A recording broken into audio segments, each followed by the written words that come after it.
السلام عليكم ورحمة الله ومرحبا بكم في فيديو جديد ووصفة جديدة من وصفات أم هيثم. اقتراح ديال اليوم إن شاء الله من تحضيرات رمضان غادي نقترح عليكم أسهل وأسرع المعسلات اللي ممكن أنكم تحضروهم حتى لآخر دقيقة. أسهل المعسلات اللي ممكن أنكم توجدوهم بلا طويولوي بلا قليان بلا كثرة الزيوتات، وكيجيو مقرمشين وهشاشين في نفس الوقت. المذاق ديالهم زوين وغادي يبغيهم الكبير والصغير. فإن شاء الله هذا الاقتراح ديال اليوم من الإعجاب ديالكم وتجربوه. كيف ديما ما تنساوش ليا غير لايك للتشجيع، ما نطولش عليكم وخليكم ان شاء الله مع الفيديو الاخير اكتشفوا معنا المقادير وكذلك كيفيه التحضير.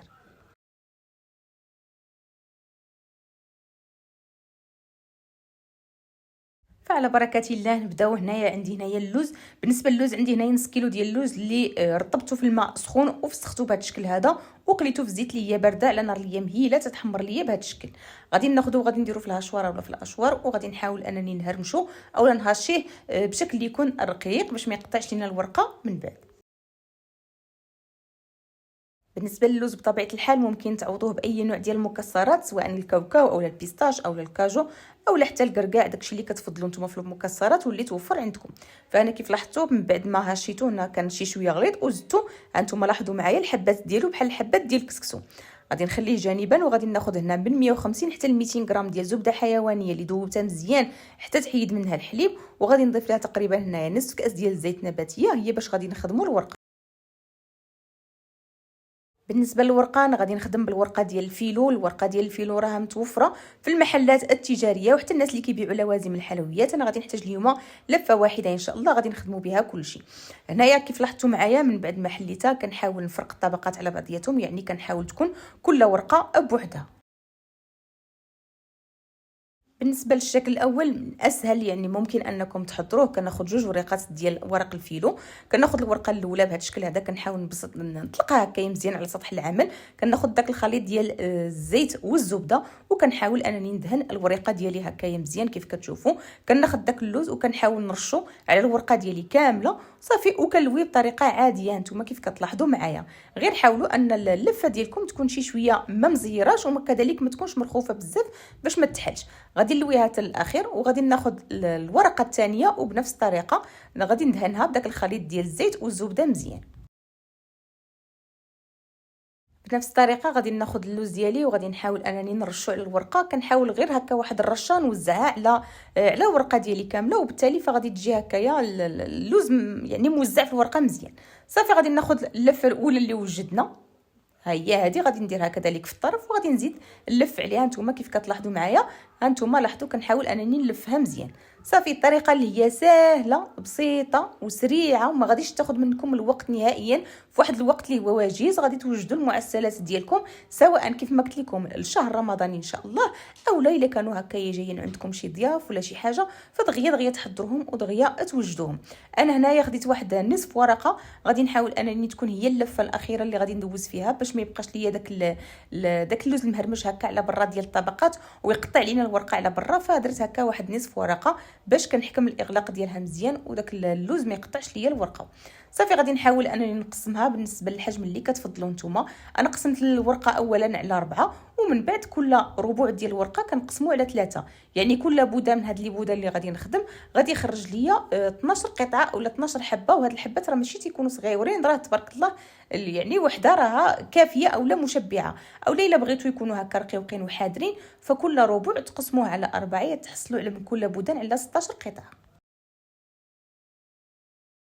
فهنا كيف لاحظتوا معايا غادي نحاول انني نديرهم في واحد اللاطه اللي فرشت ليها قطعه ديال ورق الطي. بغيتو تزيدوا دهنهم بشي دهنه اخرى ديال الزبده والزيت هكايا من الوجه ديالهم، ما بغيتوش فانا غادي ندخلهم كذلك مباشره الفران اللي مسخن على النار اللي هي مهيله كيطيبوا على خاطرهم على المهل. كنديرهم 180 170 درجه وكنخليهم يطيبوا على خاطرهم ويتحمروا.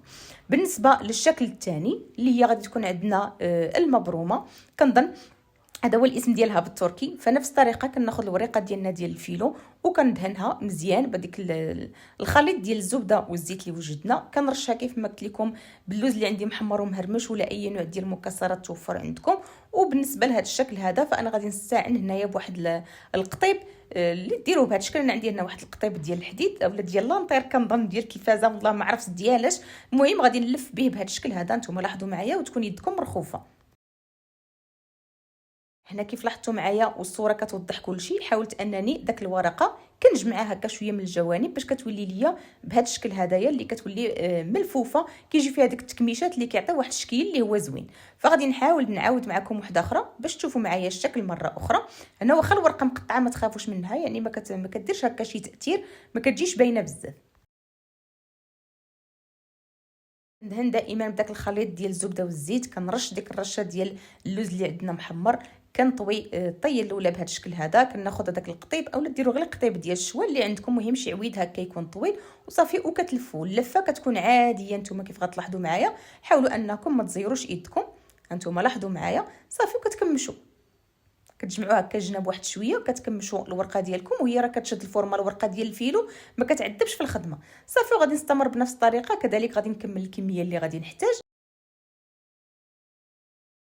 هنايا غادي ناخذهم وغادي ندهنهم بواحد الدهنه هكايا شويه ديال الزبده والزيت من الوجه ديالهم، وكذلك غادي ندخلهم الفران اللي مسخن من قبل. انا كنديرو فرن كهربائي كيف قلت لكم 170 درجه بالمروحه الفوق والتحت، وكنخليهم يطيبوا على خاطرهم حتى كيتحمروا ويذهبوا.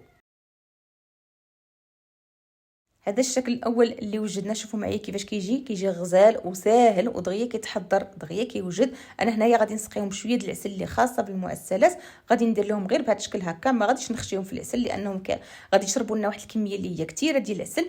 انا كنفضل انني ندير لهم العسل، ما نديرش لهم القطر كنظن كيجي خفيف هكا واحد شويه والورقه ترطاب لينا، فكنفضل انه ندير هكا العسل، كنديرها غير من الفوق ديالهم، وداك العسل راه كتدخل لينا بين دوك التنياس ديال الورقه وكيتعسلوا لنا مزيان صافي. انا غادي نكب عليهم غير العسل هكايا كاملين من الفوق للفوق صافي، وغادي نخليهم يتشربوا.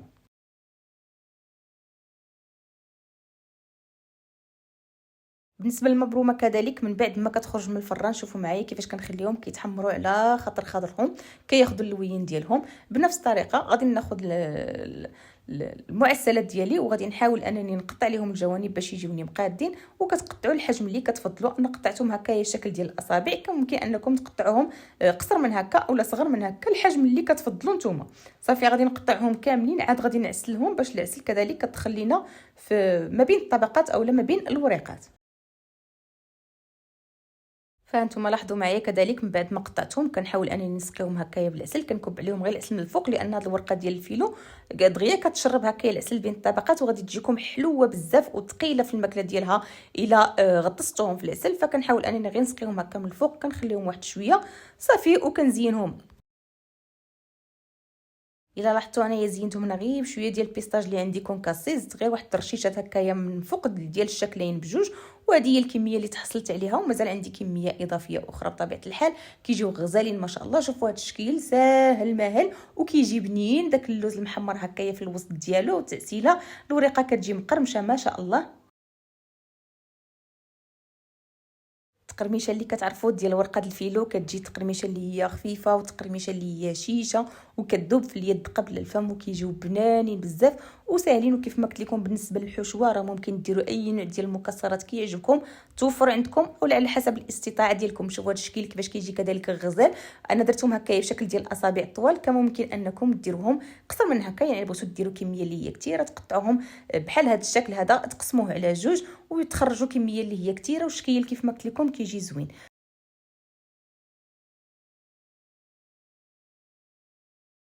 دابا غادي ندوز معكم لطريقه الاحتفاظ. فدائما هي نفسها طريقه ديال الاحتفاظ للمعسلات ديالي كاملين، كنديرهم في واحد البواطه اللي كتكون محكمه الاغلاق، كنستفهم وكنفرق ما بين الطبقات دائما بلاستيك اولا قطعه ديال ورق الطي. انا كنفضل دائما قطعه ديال ورق الطي صافي، وكنحطهم في المجمد. الورقه ديال الفيلو ديال البسطيله الشباكيه كلشي كيبقى عندي في المجمد. الوقيته اللي كنبغيهم كنجبدهم واحد 5 ديال الدقائق ولا 10 ديال الدقائق قبل كيديكم جوله، وكيبقى هما كتبقى العسل قابطه فيهم شاده فيهم ما كينشفوش، وكتبقى التقرميشه ديالهم فيهم واخا ورق الفيلو فهو كيبقى مقرمش. فان شاء الله اقتراح اليوم من الاعجاب ديالكم، ما تنساونيش غير من لايك للتشجيع. شكرا على المتابعه.